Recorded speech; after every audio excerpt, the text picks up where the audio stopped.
بسم اللہ الرحمن الرحیم۔ کبوتر ایک ایسا خوبصورت اور دلکش پرندہ ہے جو ہر کسی کو اچھا لگتا ہے، اور یہی وجہ ہے کہ یہ پرندہ اکثر گھروں میں پالا جاتا ہے، اور گھروں کے علاوہ اکثر مزاروں پر بھی یہ پرندہ موجود ہوتا ہے۔ کہتے ہیں کہ کبوتر وہ جانور ہے جس کے لیے حضرت نوح علیہ السلام نے امن و سلامتی کی دعا فرمائی تھی، اور یہی وجہ ہے کہ کبوتر انسانی آبادی سے مانوس ہے، اور کوے کو خوف کی بددعا دی تھی۔ یہی وجہ ہے کہ کوہ انسانی آبادی سے ہراساں رہتا ہے، اسی وجہ سے لوگ آج تک اسے منحوس سمجھتے ہیں۔ آج ہم آپ کو یہ بتانے جا رہے ہیں کہ گھر میں کبوتر پالنا کیسا ہے، اور یہ کہ کبوتر کب بددعا دیتا ہے۔ کبوتر پالنے کے بارے میں بات کرنے سے پہلے آپ کے لیے کبوتر کی ایک پرانی کہانی پیش ہے۔ تفاسیر میں ہے کہ حضرت نوح علیہ السلام نے جب کشتی کو جودی پہاڑ پر ٹھہرایا تو آپ نے کشتی کا وہ حصہ کھولا جہاں پرندے رہتے تھے، تو آپ علیہ السلام نے کوے سے فرمایا کہ زمین کو دیکھ کہ اس پر کتنا پانی ہے یا کتنا شہر غرق ہو چکا ہے۔ کوے کو ایک مردار جانور ملا، وہ اسی کو کھانے میں مست ہو گیا اور واپس نہ آیا۔ اسی سے عرب کی ایک کہانی مشہور ہے کہ فلاں تو کوے سے بھی زیادہ دیر لگاتا ہے۔ چنانچہ حضرت نوح علیہ السلام کو خشک اور سخت زمین کی ضرورت تھی، اس لیے اس کے دیر کرنے پر کبوتر کو بیچ دیا۔ اسے زمین کا کوئی خطہ بھی نظر نہ آیا، اس لیے زیتون کا پتہ لے کر حاضر ہو گیا۔ اس سے حضرت نوح علیہ السلام نے اندازہ لگایا کہ پانی کم ہے، جس سے درخت ظاہر ہو گئے ہیں لیکن زیر آب ہے۔ چند دن ٹھہر کر پھر اسی کبوتر کو بھیجا تو زمین کی کیچڑ میں اس کے پاؤں پھر گئے۔ واپس آیا تو حضرت نوح علیہ السلام نے اسے دیکھ کر اندازہ لگایا کہ اب پانی زمین میں جذب ہو گیا ہے، لیکن زمین خشک نہیں ہوئی۔ حضرت نوح علیہ السلام کبوتر کی اس کارروائی سے بہت خوش ہوئے اور اس کے گلے میں سبز توق پہنایا۔ آج وہی توق کبوتر کی اس خوش بختی کی خبر دیتا ہے، اور ساتھ ہی حضرت نوح علیہ السلام نے کبوتر کے لیے امن و سلامتی کی دعا فرمائی۔ یہی وجہ ہے کہ کبوتر انسانی آبادی سے مانوس ہے، اور کوے کو خوف کی بددعا دی۔ یہی وجہ ہے کہ کوہ انسانی آبادی سے ہراساں رہتا ہے، اسی وجہ سے لوگ آج تک اسے منحوس سمجھتے ہیں۔ یہ تھی کبوتر کی کہانی جس نے حضرت نوح علیہ السلام کی بات مانی اور ان کے لیے خبر لانے کا کام کیا۔ فقہا کے نزدیک گھروں میں شوقیہ پرندے رکھنا اور پالنا جائز و مباح ہے، بشرطے کہ ان کی غذا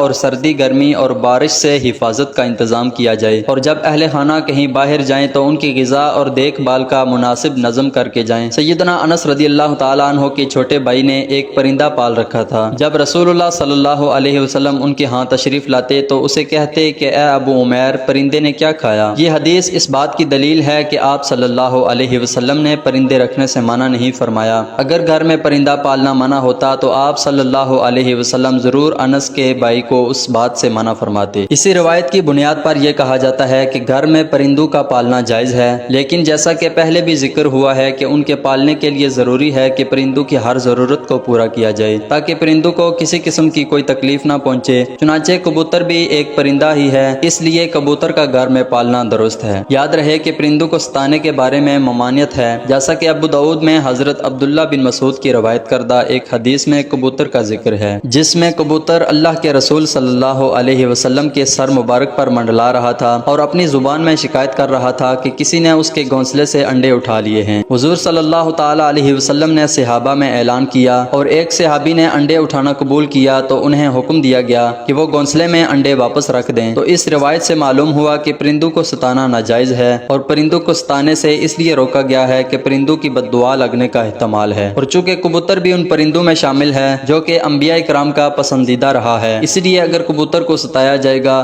تو کبوتر بھی بددعا دے سکتا ہے، لہٰذا کبوتر کو ستانے سے اجتناب کرنا چاہیے۔ کبوتر کے حوالے سے آپ کو بتاتے ہیں کہ اسلامی تعلیمات اس کے بارے میں کیا کہتی ہے۔ احادیث میں ہے کہ گھریلو کبوتر خدا کو بہت یاد کرتے ہیں، گھر والوں کو دوست رکھتے ہیں اور صاحب خانہ کو دعا دیتے ہیں کہ اللہ تمہیں برکت دے۔ کسی شخص نے رسول اللہ صلی اللہ علیہ وسلم سے تنہائی کی شکایت کی تو حضور صلی اللہ علیہ وسلم نے فرمایا کہ ایک جوڑا کبوتر کا پال لے۔ جعفر رحمۃ اللہ علیہ فرماتے ہیں کہ کبوتر پیغمبروں کے پرندوں میں سے ہے۔ کبوتر گھر میں رکھو چونکہ حضرت نوح علیہ السلام نے اس کو پسند کیا ہے اور دعا دی ہے۔ کسی پرندے پر اتنا پیار نہیں آتا جتنا کبوتر پر آتا ہے۔ آپ نے فرمایا کہ جس گھر میں کبوتر ہوں اس گھر کے رہنے والے جنوں کی آفتوں سے محفوظ رہیں گے، کیونکہ جنوں کے بچے گھروں میں کھیلتے پھرتے ہیں۔ جس گھر میں کبوتر ہوتے ہیں وہ اس سے مشغول رہتے ہیں اور آدمیوں کی طرف متوجہ نہیں ہوتے۔ اسی طرح ایک اور روایت میں آتا ہے کہ کبوتر کا جو پر جھڑتا ہے وہ شیاطین کی نفرت اور بھاگنے کا سبب ہوتا ہے۔ ان روایات سے یہ بات معلوم ہوئی کہ کبوتر کا گھر میں پالنا موجب برکت ہے، اور جیسا کہ آپ صلی اللہ علیہ وسلم نے صحابی کو گھر میں کبوتر پالنے کا بولا تو اس سے یہ بات معلوم ہوتی ہے کہ کبوتر پالنے میں خیر ہے۔ یاد رہے کہ بعض لوگ شوق سے کبوتر پالتے ہیں، ان کا شوق کبوتر پالنے کی حد تک ہوتا ہے،